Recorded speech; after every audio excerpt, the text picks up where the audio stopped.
What's happening, guys? Welcome to my home boxing gym. I've been building this for like the last 7 years and I've got a lot of help from some really great people. And this is where I do all my training now that I don't have a gym to fight out of because I don't really have time to fight anymore. And so I train here sort of as much as I'm able to just for the sake of working out. But I wanted to show it to you guys a little bit.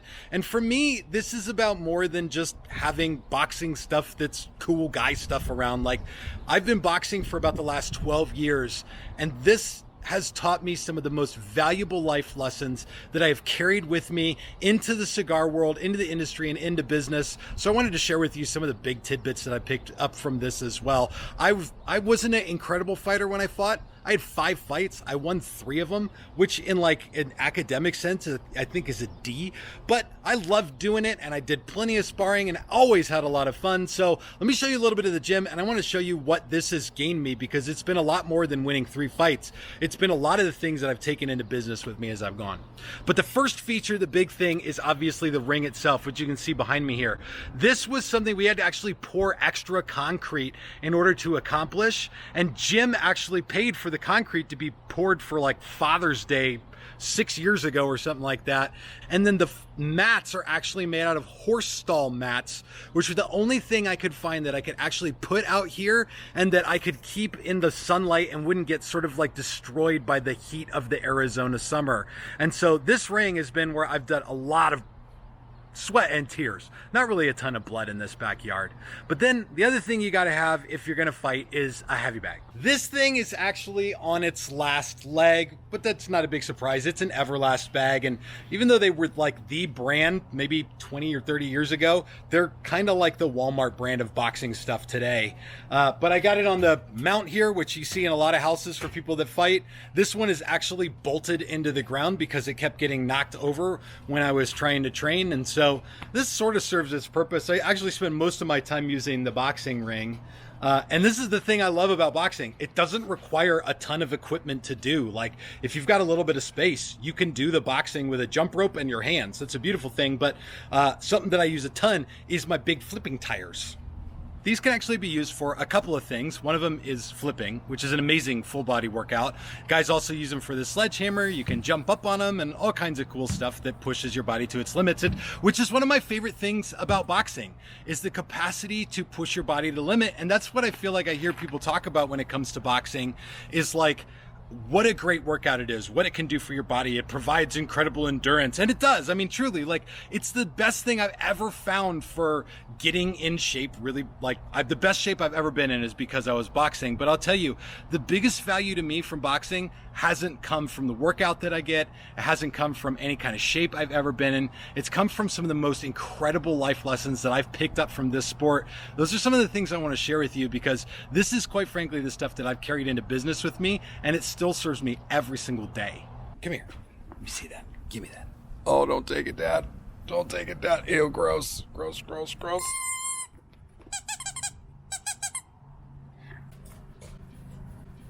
Oh, I get so much joy out of that.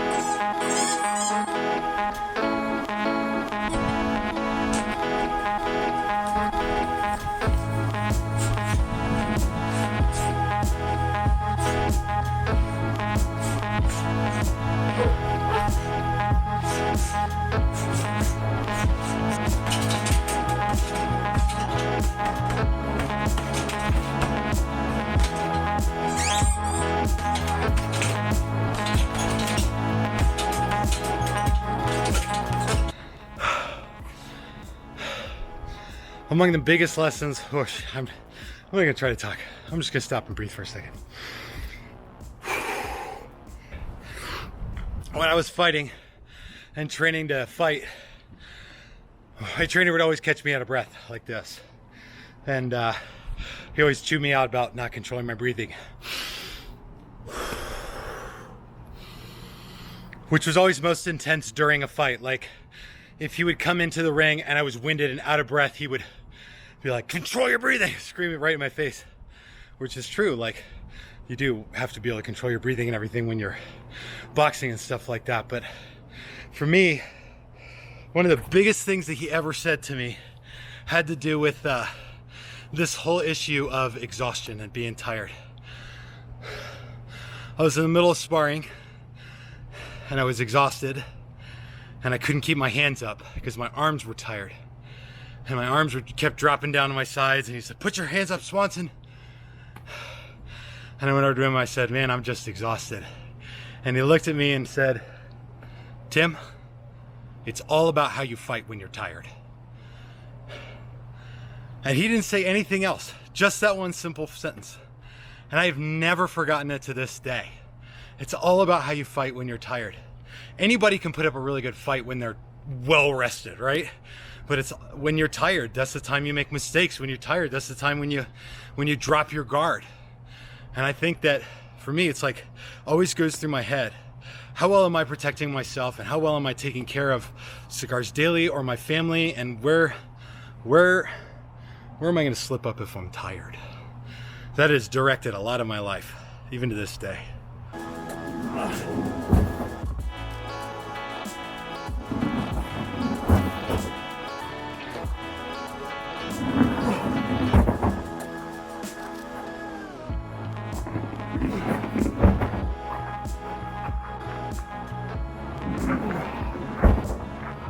And one of the most nerve-wracking experiences I've had in my whole life was the first time I got into a ring to fight. Actually, my first fight was in a cage, and there's really nothing quite like getting into a cage with another person, surrounded by hundreds of people who just want to see you or the other guy get hurt. Like, that's what they're there for, and they're screaming for it.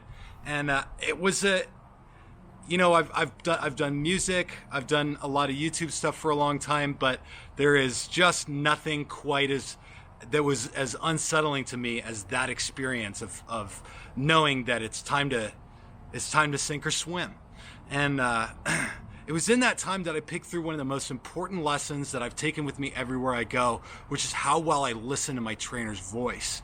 Like, there's so much in the midst of any training for anything that you do in life that has to do with repetition so that you can learn how to do the right thing. Like in boxing, you practice your stance, you practice your guard, you practice all your combos, and you learn how to use them. You practice, everything. But one of the big things that you're always practicing is how to listen to your trainer's voice. When he's there on the sidelines, when he calls you out on your, dropping your guard and everything like that, all those little details are training on how to do that, because that was the stuff for me that really paid off when I was fighting, was when my trainer's voice rang through the noise of a crowd screaming because they wanted to see me get my head bashed in, and hearing my trainer's voice, the one guy who was absolutely in my corner and was like, had the experience to help me get through it. And the fights that I won, I can honestly say that I won because of my trainer's help. There's just no way around it.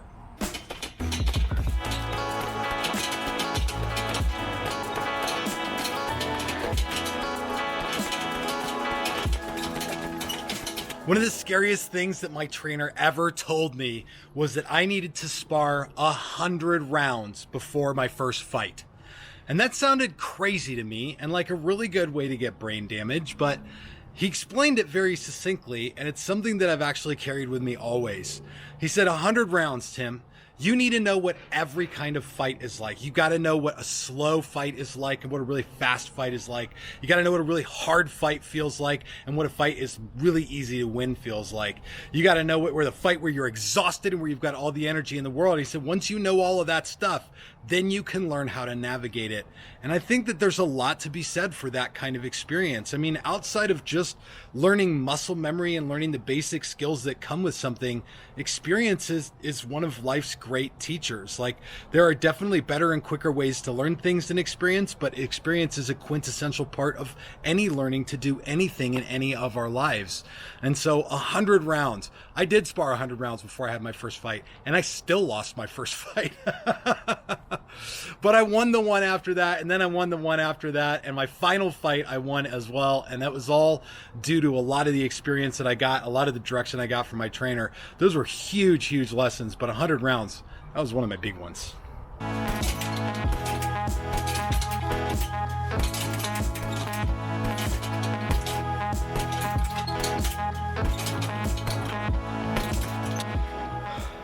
There are a million and one lessons and takeaways that I've had from this sport, but I'll tell you, among the biggest came to me in my second fight. I lost my first fight by a decision, and the second one I had with this huge dude named Marvin. He was ripped like an NFL linebacker. I mean, he was just absolutely amazing. I weighed 260, had a muffin top, and when I got in the ring, everybody, I mean, you could hear people laughing, especially when Marvin got in the ring, because he had a solid six-pack, just ready to, he looked like he was going to tear my head off with his bare hands.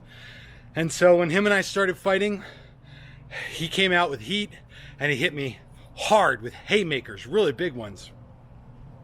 And when he connected, I wanted to stop fighting. I mean, the dude could absolutely hit hard, but sometime in the first round, right in the middle of the first round, I stuck to my training.